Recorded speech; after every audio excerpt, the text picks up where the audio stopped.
This is Satish, working as assistant professor in GFGCW, Pavagada. In this session, we are going to discuss about rules as to residential status. ಈ session ಅಲ್ಲಿ ನಾವು residential status ಇರುವಂಥ legal rules ಏನಿದೆ ಅನ್ನೋದನ್ನ ನಾವು discuss ಮಾಡ್ತಾ ಹೋಗೋಣ. First introduction ಅಲ್ಲಿ tax is levied on total income of assessee under the provisions of income tax act 1961. The total income of each person is based upon is residential status.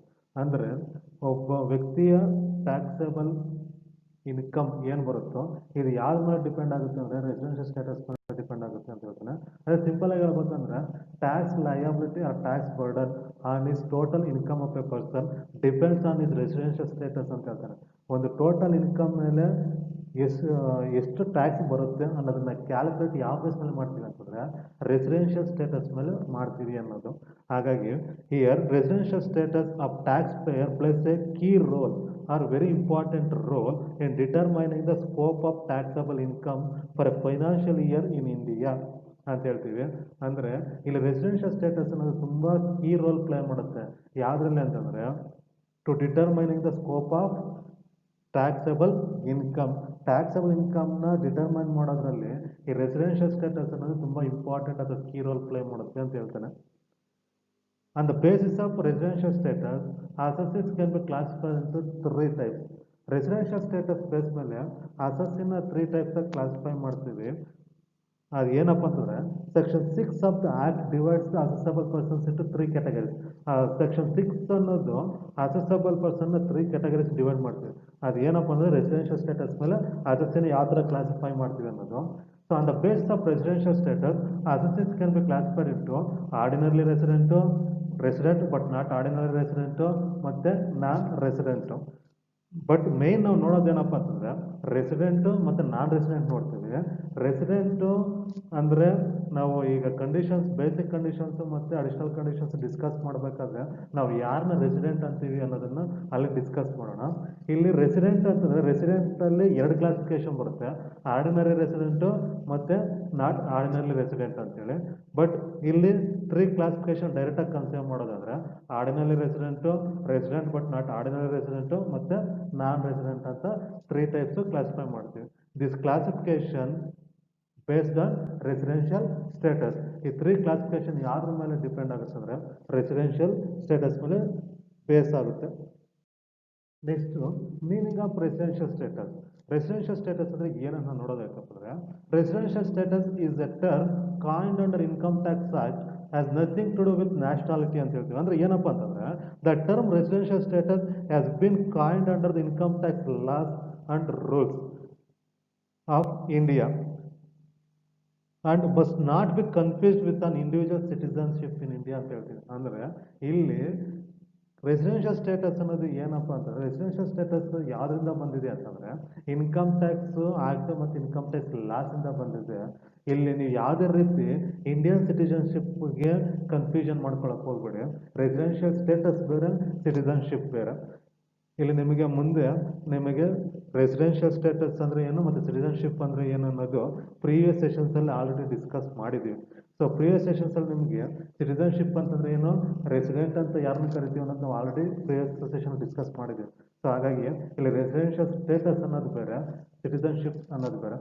ಇಲ್ಲಿ residential status ಮತ್ತು ಸಿಟಿಜನ್ಶಿಪ್ಗೆ compare ಮಾಡೋಕ್ಕೆ ಹೋಗ್ಬೇಡಿ. ಇಲ್ಲಿ residential status ಅನ್ನೋದು the term residential status has been coined under the income tax laws of India. Income tax law ಏನಿದೆಯೋ ಅದರಿಂದ ಬಂದಿರೋಂಥದ್ದು ಯಾವುದಪ್ಪ ಅಂದರೆ ಈ ರೆಸಿಡೆನ್ಷಿಯಲ್ ಸ್ಟೇಟಸ್. ಇಲ್ಲಿ ಯಾವುದೇ ರೀತಿ ನ್ಯಾಷನಾಲಿಟಿ ಆಗಿರ್ಬೋದು ಮತ್ತು ಸಿಟಿಜನ್ಶಿಪ್ಗೆ ಕಂಪ್ಯಾರಿಸನ್ಸ್ ಮಾಡೋಕ್ಕೆ ಹೋಗ್ಬೇಡ. Residential status of a person depends upon the territorial connections of the person with this country. ಅಂದರೆ territorial connection of the person with this country ಅಂತಂದ್ರೆ ಏನಪ್ಪ ಅಂತಂದರೆ how many days he has physically stayed in India ಅಂತ ಹೇಳ್ತೀವಿ. ಅಂದರೆ ಒಬ್ಬ ಪರ್ಸನ್ನ residential status ಯಾವ್ದ್ರ ಮೇಲೆ ಡಿಸೈಡ್ ಮಾಡ್ತೀವಿ ಅಂತಂದರೆ ಒಬ್ಬ ಪರ್ಸನ್ನು ಇಂಡಿಯಾದಲ್ಲಿ ಎಷ್ಟು ಡೇಸ್ ಫಿಸಿಕಲಿ ಸ್ಟೇ ಆಗಿದ್ದಾನೆ ಅನ್ನೋದು ಬೇಸ್ ಮೇಲೆ ಆ ವ್ಯಕ್ತಿಯ ರೆಸಿಡೆನ್ಷಿಯಲ್ ಸ್ಟೇಟಸ್ ಅನ್ನೋದನ್ನ ನಾವು ಡಿಸೈಡ್ ಮಾಡ್ತಾ ಹೋಗ್ತೀವಿ ಅಂತ ಹೇಳ್ತೀವಿ. So residential status of a person depends upon the territorial connection of the person this country. ಇದು ದಿಸ್ ಕಂಟ್ರಿ ಅಂದರೆ ಇಂಡಿಯಾದಲ್ಲಿ ಎಷ್ಟು ಡೇಸ್ ಅವ್ರು ಫಿಸಿಕಲಿ ಸ್ಟೇ ಆಗಿದ್ದಾನೆ, how many days he has physical state in India ಅನ್ನೋದ್ರ ಬೇಸ್ ಮೇಲೆ ನಾವು residential ಸ್ಟೇಟಸ್ನ ಡಿಸೈಡ್ ಮಾಡ್ತಾ ಹೋಗ್ತೀವಿ ಅಂತ. Next, why study residential status? ಏನಗೋಸ್ಕರ ನಮಗೆ ರೆಸಿಡೆನ್ಷಿಯಲ್ ಸ್ಟೇಟಸ್ನ ಸ್ಟಡಿ ಮಾಡ್ಬೇಕಂತ ನೋಡೋದಕ್ಕಪ್ಪ ಅಂದ್ರೆ, tax incidence on assessed depends on his residential status. Tax incidence ಅಂತಂದ್ರೆ ಏನಪ್ಪಾ ಅಂತಂದ್ರೆ, tax liability or tax burden on his total income. Total income ಮೇಲೆ ಟ್ಯಾಕ್ಸ್ ಲಯಬಿಲಿಟಿ ಏನು ಬರುತ್ತೆ, ಅಥವಾ ಟ್ಯಾಕ್ಸ್ ಬರ್ಡನ್ ಏನು ಬರುತ್ತೆ ಅನ್ನೋದನ್ನ ನಾವು ಏನಂತ ಕನ್ಸಿಡರ್ ಮಾಡ್ತೀವಿ ಅಂದ್ರೆ ಟ್ಯಾಕ್ಸ್ ಇನ್ಸಿಡೆನ್ಸ್ ಅಂತ ಕನ್ಸಿಡರ್ ಮಾಡ್ತೀವಿ. Tax incidence on is assessed depends on his residential status. It means tax total tax liability or tax burden on his total income depends on his residential status ಅಂತ consider ಮಾಡ್ತೇವೆ. ಅಂದರೆ ಒಬ್ಬ ವ್ಯಕ್ತಿಯ total income ಮೇಲೆ total tax burden ಎಷ್ಟು ಬರುತ್ತೆ, ಅಲ್ಲ total tax liability ಎಷ್ಟು ಬರುತ್ತೆ ಅನ್ನೋದನ್ನ ಯಾವ್ದ್ರ ಮೇಲೆ ಡಿಸೈಡ್ ಮಾಡ್ತೀವಿ ಅಂದರೆ ರೆಸಿಡೆನ್ಷಿಯಲ್ ಸ್ಟೇಟಸ್ ಮೇಲೆ ಡಿಸೈಡ್ ಮಾಡ್ತೀವಿ. For instance, whether income accrued to an individual outside India is taxable in India depends upon the residential status of the individual in India ಅಂತ ಹೇಳ್ತಾರೆ. ಅಂದರೆ ಏನಪ್ಪ ಅಂತಂದ್ರೆ, ಇದು ನಿಮ್ಗೆ ಎಲ್ಲಿ ಬರುತ್ತೆ ಅಂತಂದ್ರೆ ನೆಕ್ಸ್ಟ್ ಸೆಷನ್ ಅಲ್ಲಿ ನಿಮ್ಗೆ ಇನ್ಸಿಡೆನ್ಸ್ ಆಫ್ ಟ್ಯಾಕ್ಸ್ ಬರುತ್ತೆ. ಆ ಇನ್ಸಿಡೆನ್ಸ್ ಆಫ್ ಟ್ಯಾಕ್ಸ್ ಅಲ್ಲಿ ಡೀಟೇಲ್ ಆಗಿ ಇದನ್ನ ಡಿಸ್ಕಸ್ ಮಾಡ್ತೀವಿ, ಇನ್ಸಿಡೆನ್ಸ್ ಆಫ್ ಟ್ಯಾಕ್ಸ್ ಅನ್ನೋದನ್ನ. ಅಂದ್ರೆ ಇನ್ಕಮ್ ಅನ್ನೋದು ಎಲ್ಲಿ ಅರ್ನ್ ಮಾಡ್ತೀವಿ, ಎಲ್ಲಿ ರಿಸೀವ್ ಮಾಡ್ತೀವಿ, ಮತ್ತೆ ಆ ಇನ್ಕಮ್ ಯಾರಿಗೆ ಟ್ಯಾಕ್ಸೇಬಲ್ ಆಗುತ್ತೆ.